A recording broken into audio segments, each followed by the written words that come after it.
Hi, folks. This is Mark by Mark A. Foster, Ph.D., for the Institute for Dialectical Meta-Realism. I will admit at the beginning of this podcast that this is the strangest, one of the strangest podcasts I've ever made. And so I will warn you, this is unlike any podcast I have made recently. Now, if you go back to my earlier podcasts, which were not called Mark by Mark A. Foster, Ph.D., you will find some pretty weird podcasts. But that was kind of in the past, and that was also kind of a joke. A lot of people didn't get the joke, but needless to say, it was a joke, and I wish people would have gotten it. Some people actually thought I was being totally serious, and I really wasn't. But here, I am going to be serious.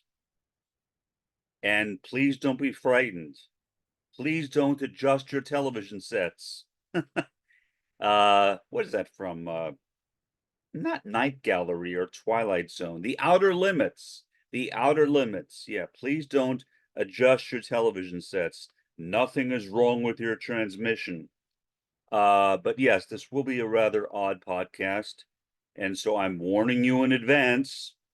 If you don't want to hear an odd podcast, then don't listen to this. But this is going to be a very, very strange one. And believe it or not, I will tie it in with Maoism, third worldism. Surprise, surprise. You may not think that, and you may not know how until the end. But at the end, I will explain to you what I think the connection is. You are free to disagree with me. Okay. Here goes anything. About 20 years ago.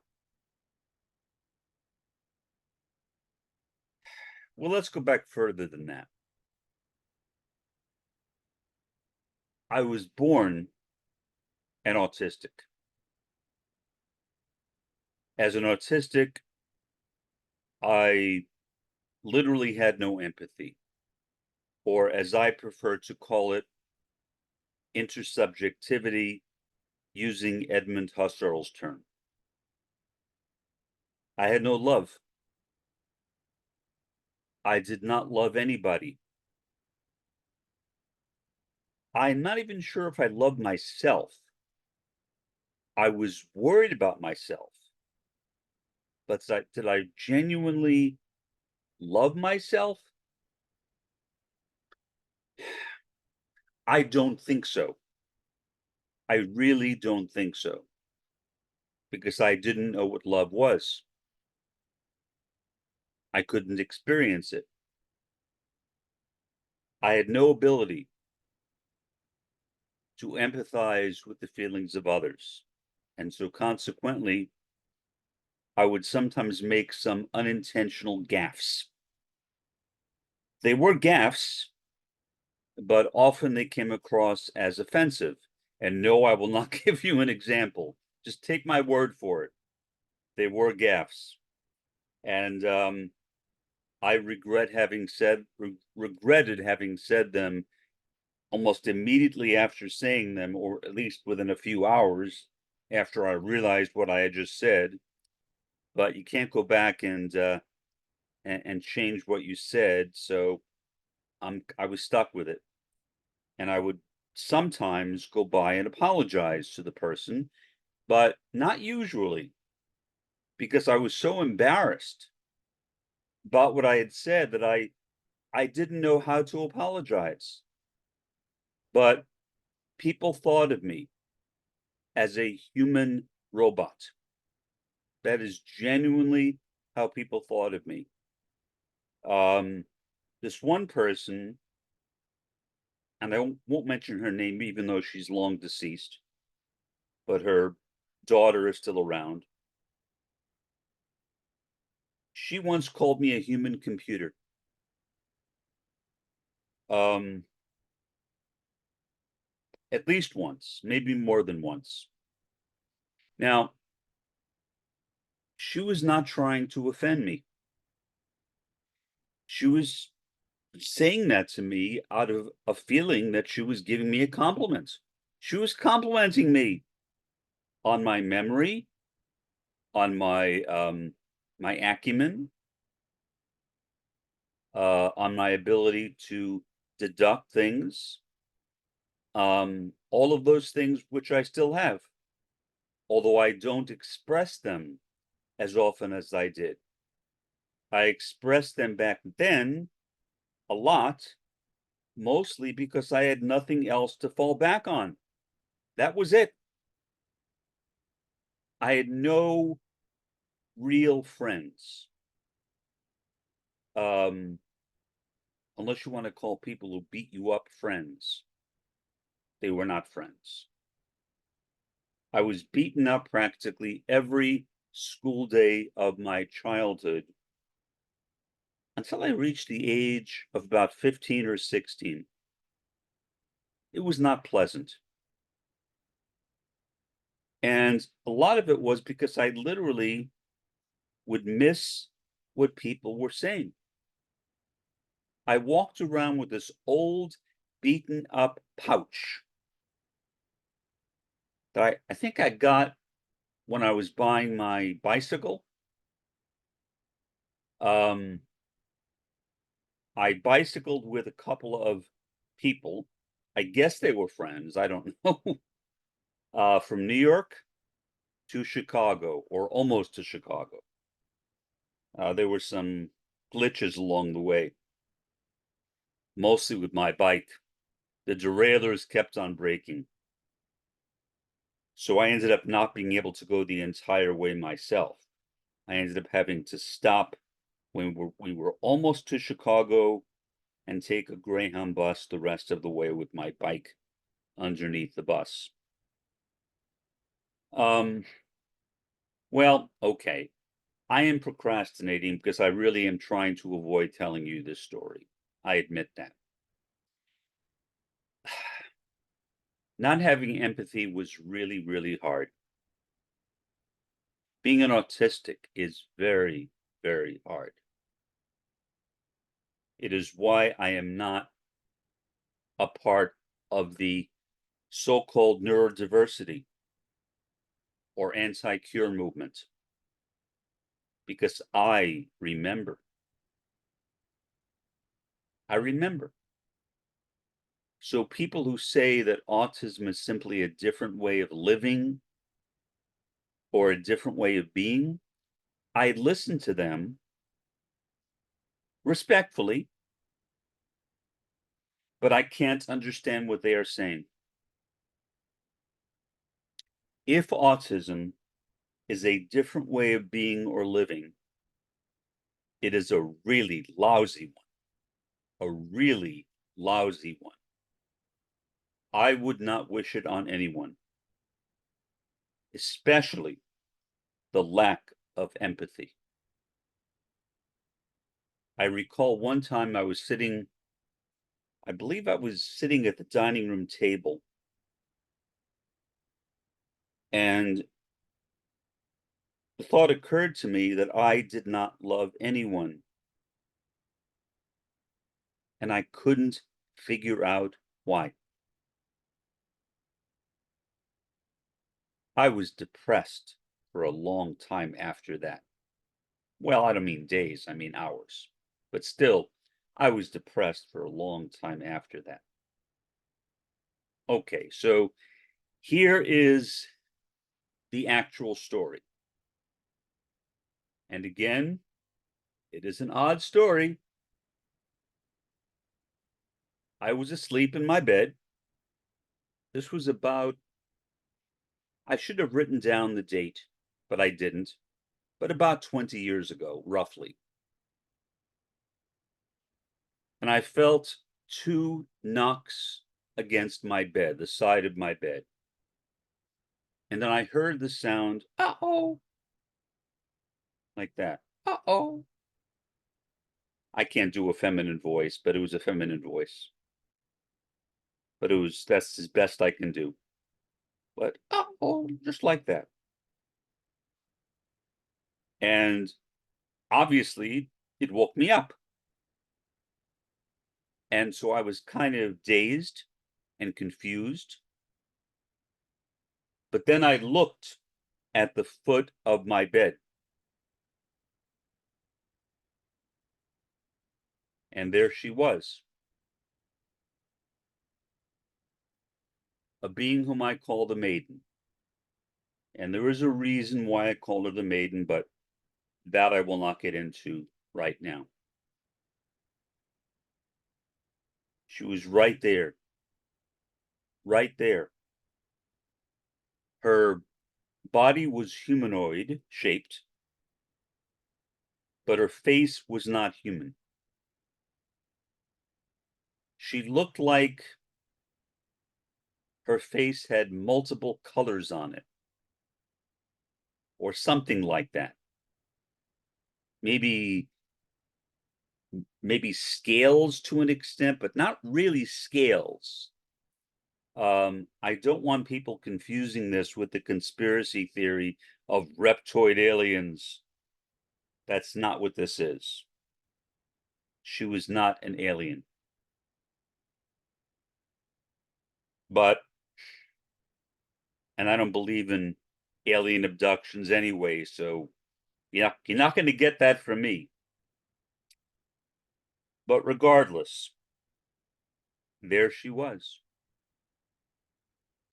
Her body streaming with light, her arms outstretched like that toward me.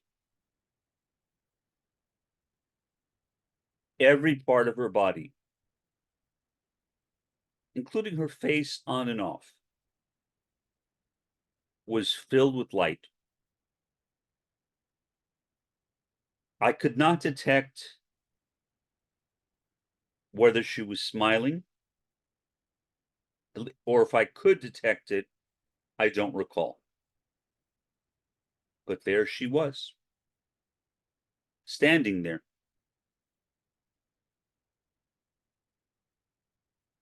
And then suddenly,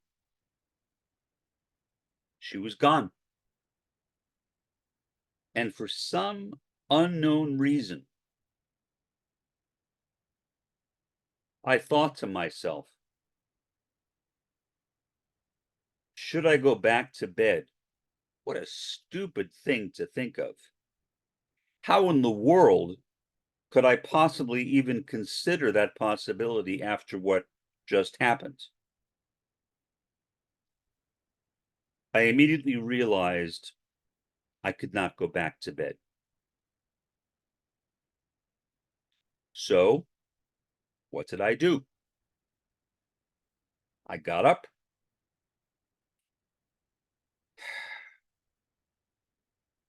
I looked around the room, and I saw that my keychain with about 40 keys on it was missing. I used to keep it on a push pin in the wall,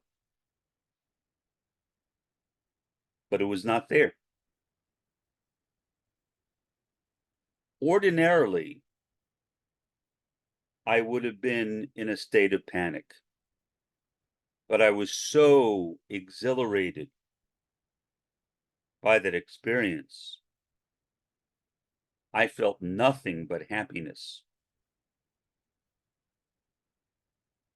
No anxiety, no tension, no fear, nothing. But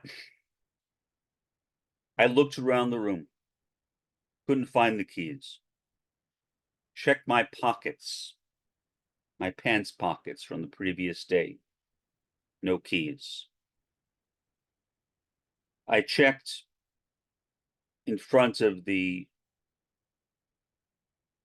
inside door. No keys. No keys on the outside of the front door either. And the door was locked.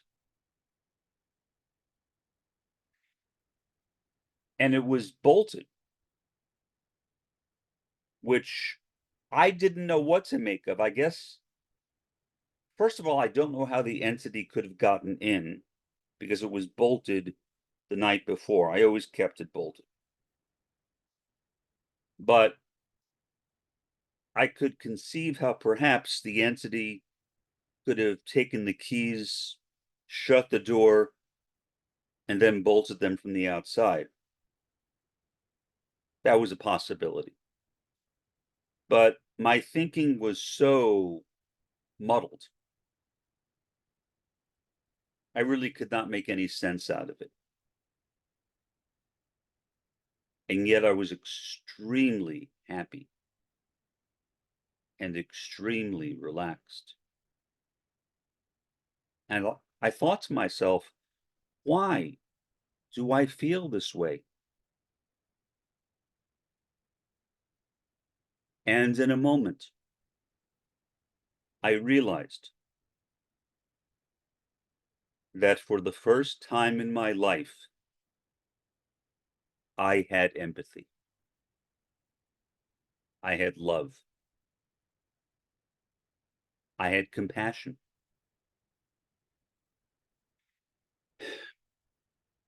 All the people whom I should have loved, but couldn't in the past, I suddenly loved. It was simply remarkable. I was filled with love for people I had not seen in years, some of them deceased, like my parents.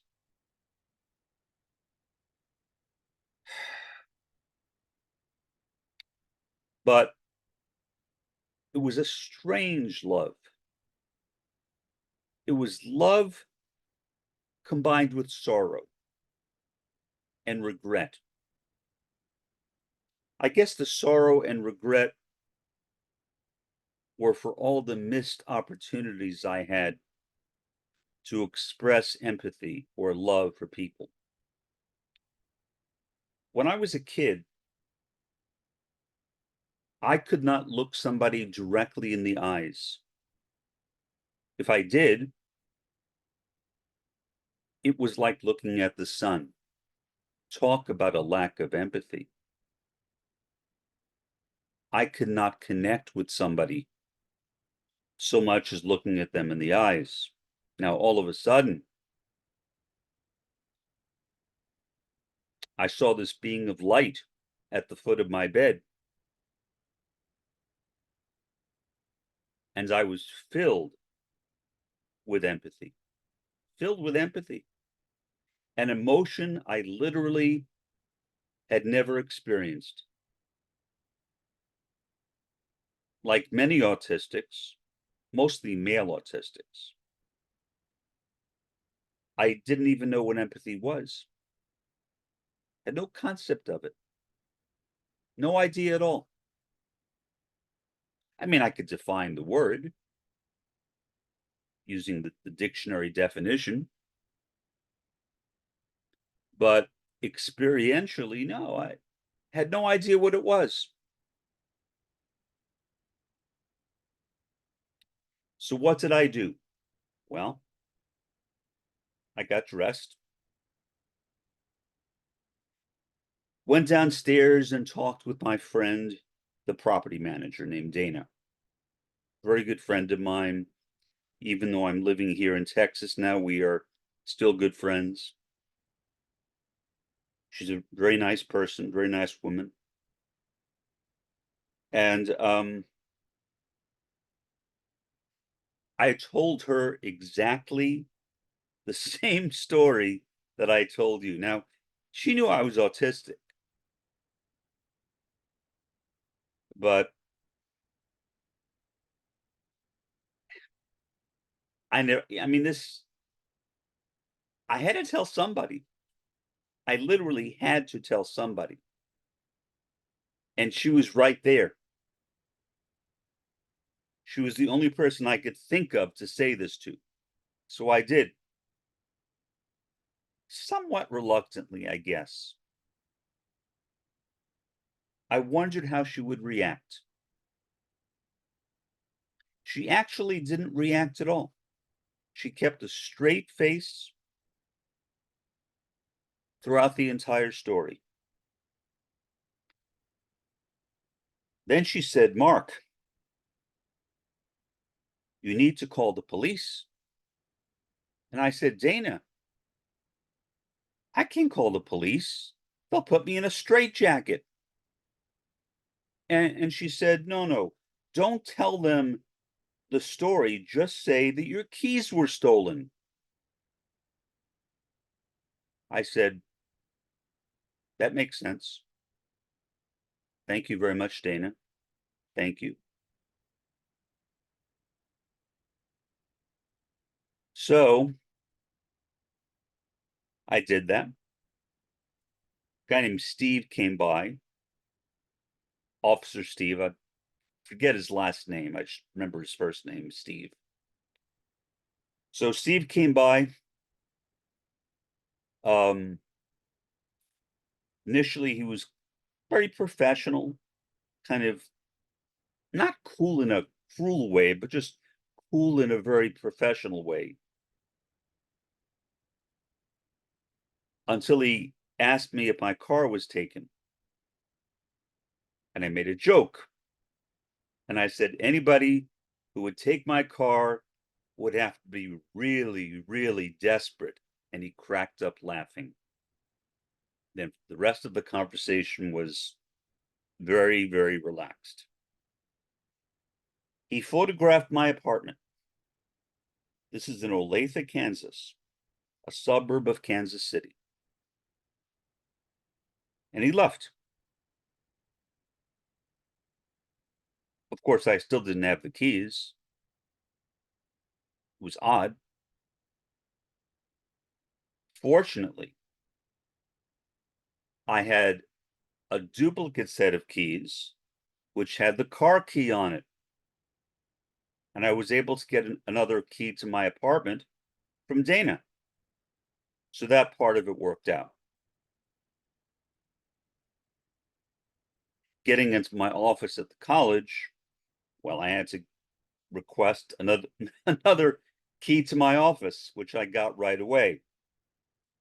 So it was not a major problem. It was an inconvenience, but not a disaster, losing the keys. 2 mornings later, after the initial event, where this being of light bumped into my bed twice, said, "Uh-oh," then appeared at the foot of my bed as a being of light. The keys were back on a push pin in my wall.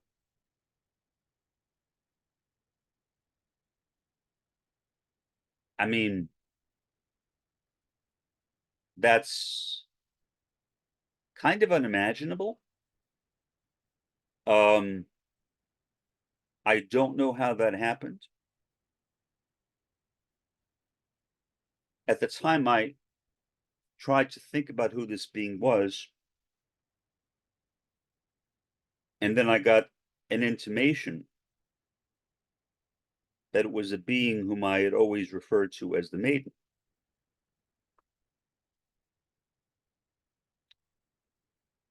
And I thought, my goodness, the Maiden came to me. The Holy Spirit came to me.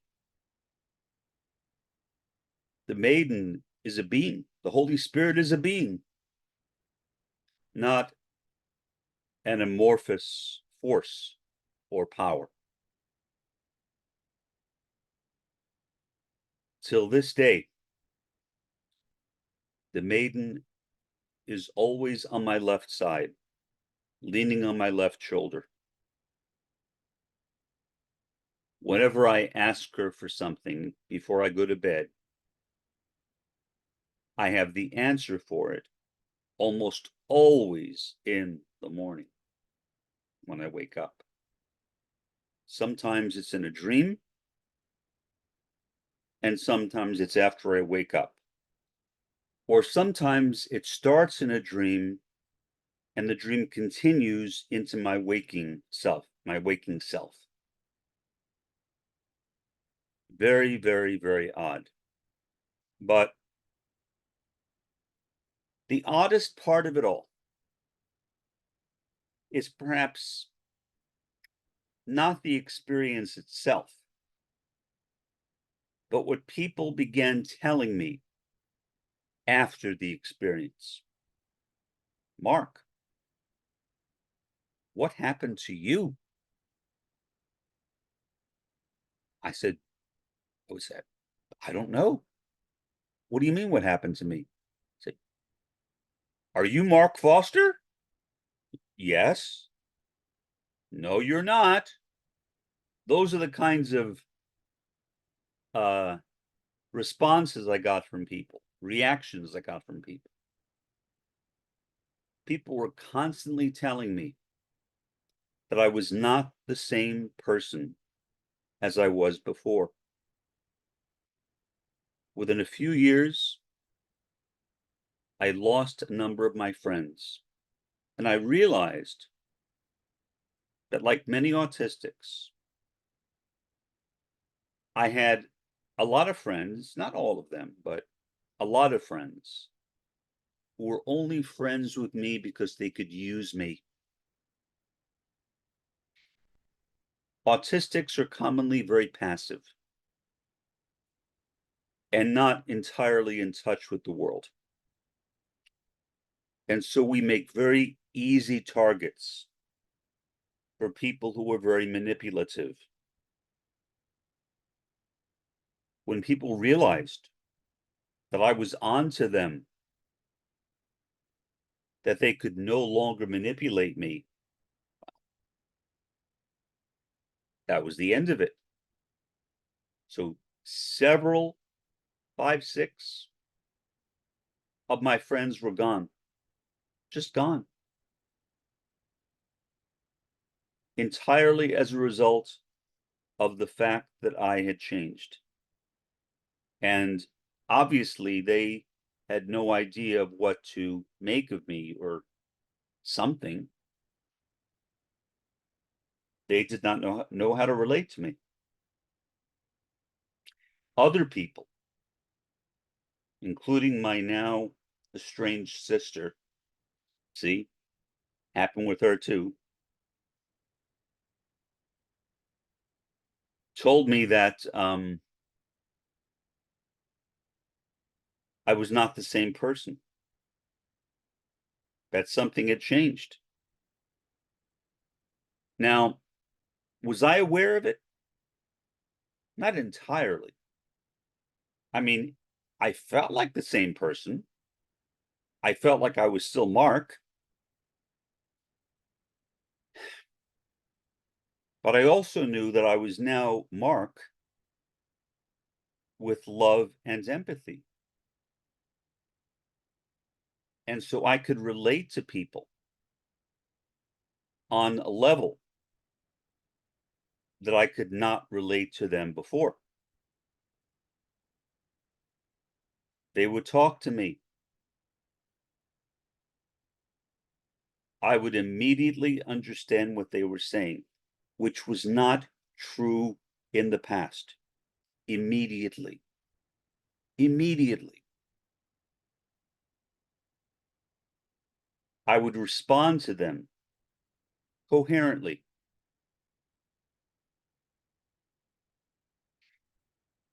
So no, I realized when I thought about it for a while that these people were right. I was not the same person.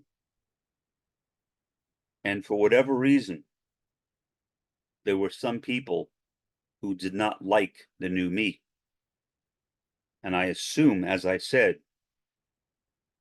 it is because they could not use me anymore. They couldn't, because I was on to them. I was immediately very observant of everything. I saw things in people I never saw before. It was absolutely remarkable. I could see through people, which I couldn't do before. If people were lying to me, I could tell right away that they were lying. Right away. No delay at all. Right away. I could literally see through people.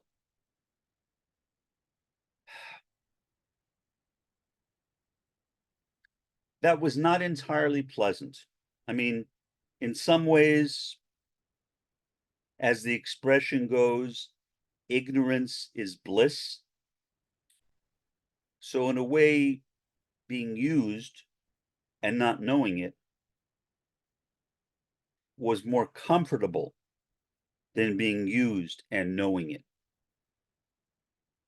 Because that meant that I had to deal with the situation. And I dealt with the situations, every situation that came up, immediately. So either I would end the friendship or they would. It didn't matter. The friendships were over. Who ended them?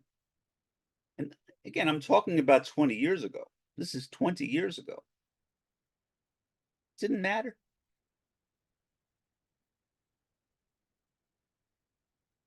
Well, except with my sister, that's more recent.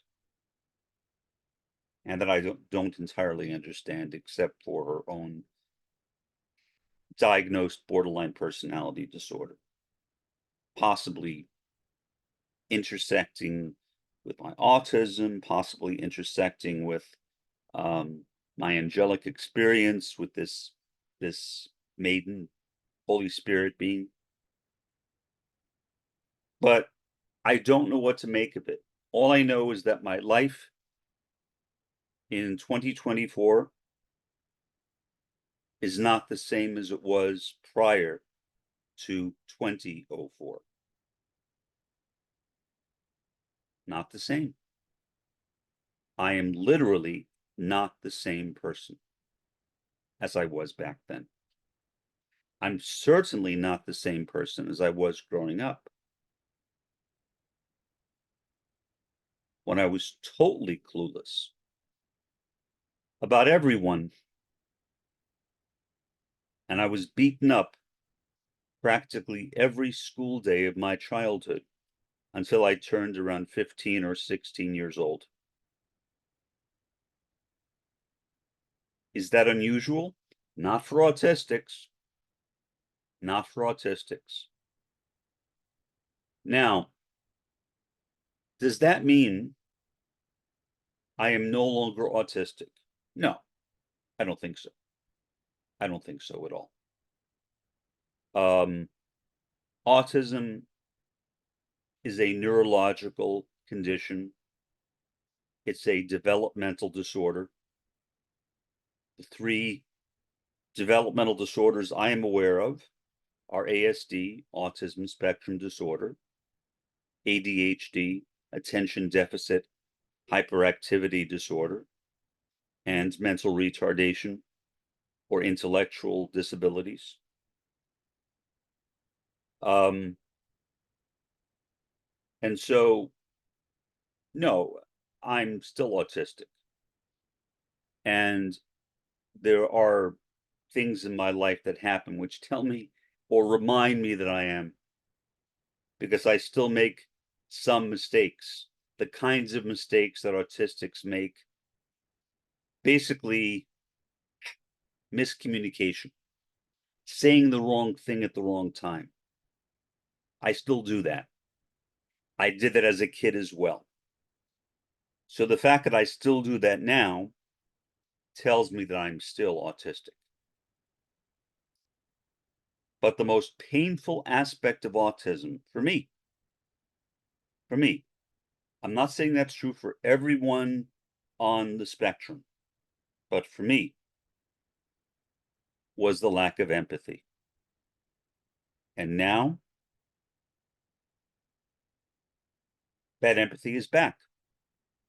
I shouldn't say back, because I never had it. Now I have empathy. And I not only didn't I have empathy before, I really didn't understand what empathy was, other than a simple dictionary definition. It was like when I was in Central Africa trying to describe to people what snow felt like. How do you do that? I mean, you can do a little bit, but it's kind of hard. You can show the person a picture, but it's not the same as actually being in snow. It's not the same thing. So, yeah, I'm still autistic.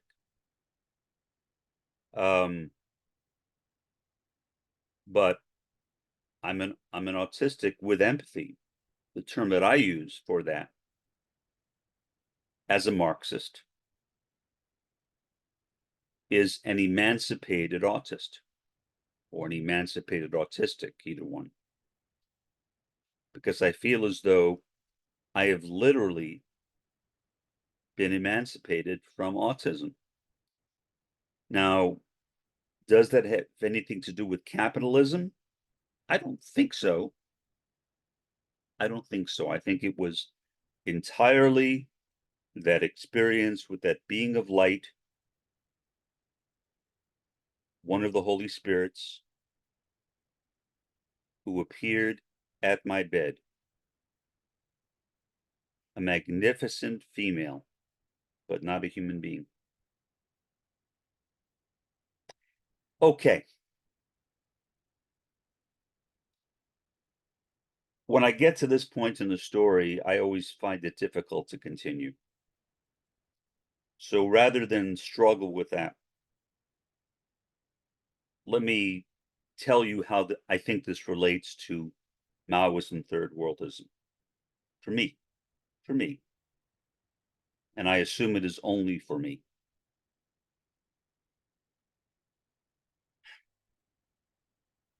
Maybe not, but that's my assumption. I mean, there aren't that many Maoist third worldists in the world anyway. So how likely is it that there's another Maoist third worldist who went through an experience like mine? I would say not very likely. Not very likely. Not impossible, but not very likely. The way I relate this to Maoism, third worldism, I have been a Maoist third worldist twice. First time 10, 11 years ago, under the influence of the wonderful Jason Unruh, the great autodidact of autodidacts, now a psychology student, as he says on his YouTube page.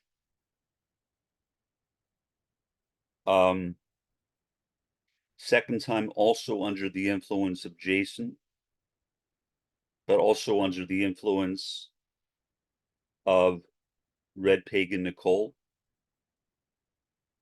who incidentally is like me, an autistic. I have been amazed at how many Maoist third worldists there are who are autistics. Why that is? Well, I actually do have some idea. Maoism, third worldism, in a way, is a kind of eccentric tendency. And I don't mean eccentric in a bad way, obviously, since I believe in it, I am one. But it's eccentric in the sense that most Marxists, most communists are not Maoist third worldists.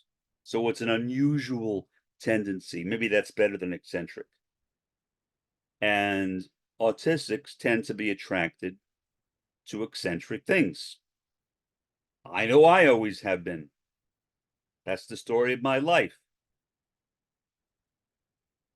So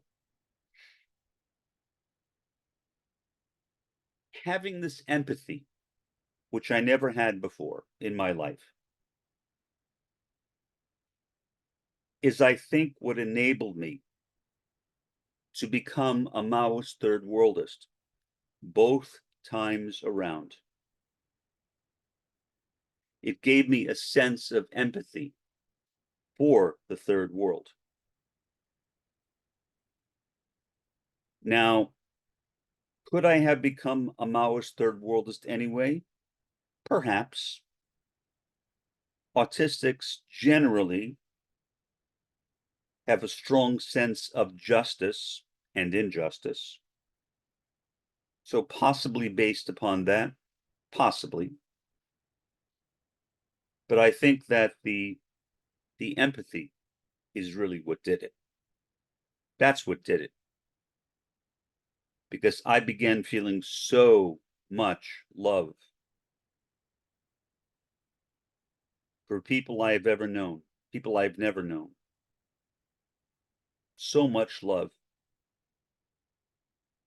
so much concern.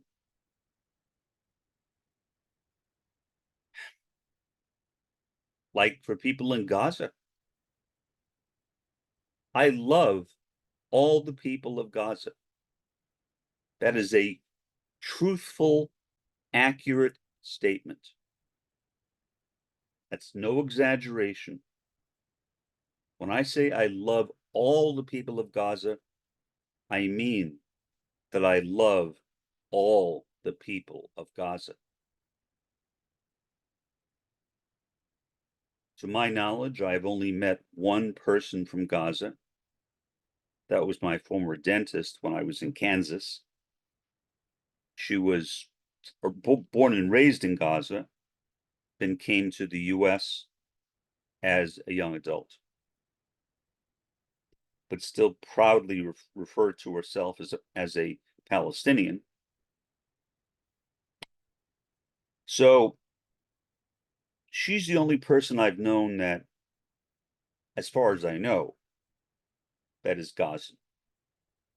Maybe I have known others, I don't know.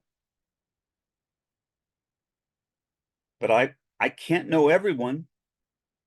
I can't know everyone in Gaza. And yet, in spite of that, I love all of them. So, at least for me,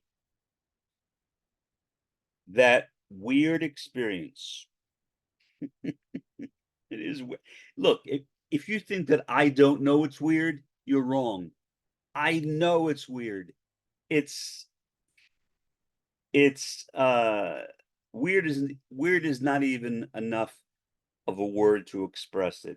It is ridiculous almost. It's almost a ridiculous experience to think that I would have that as a retired college professor, a guy with a Ph.D. in sociology. And yet I had it. I can't deny I had it. It's been an important part of my life. And it's remade my life. It's turned me into a new being who literally loves everyone. I may not like them in some cases, but I literally love everyone.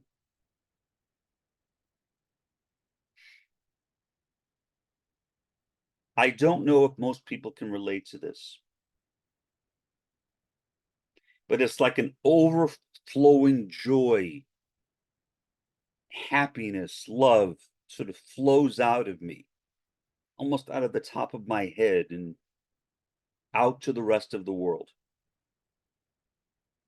That is the sensation I have.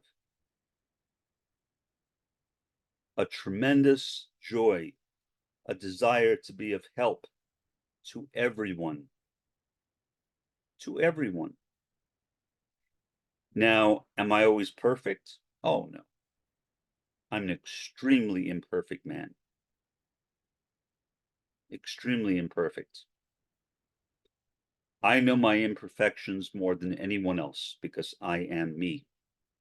But in spite of my imperfections, I love everyone.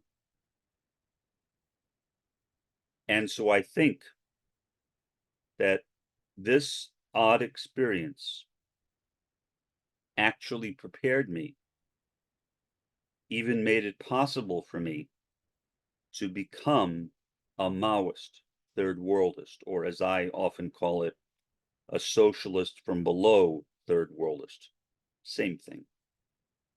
Basically, I've just added on the additional concept of socialism from below as a clarification of what I'm saying. I suppose that's all I have to say. I don't really know what else I can say without being redundant. And I feel as though maybe I have been redundant anyway. That was not my intention. But when I'm speaking about this stuff, I'm speaking about it directly from the heart, not from my head. So the redundancy, if there was any, was because I was speaking as the emotions flowed out of my heart. And so I apologize for any repetitions. I also apologize if this podcast made you feel uncomfortable, made you feel uneasy, or perhaps even gave you a negative feeling toward me. That doesn't bother me. I don't care what people think of me. People can think of me whatever they want. I mean, I know who I am. I know I'm a nice guy. I know I care about people. So what people think doesn't matter. For now, this is Mark by Mark A. Foster, Ph.D. for the Institute for Dialectical Metarealism. Have a pleasant day and an even better day tomorrow.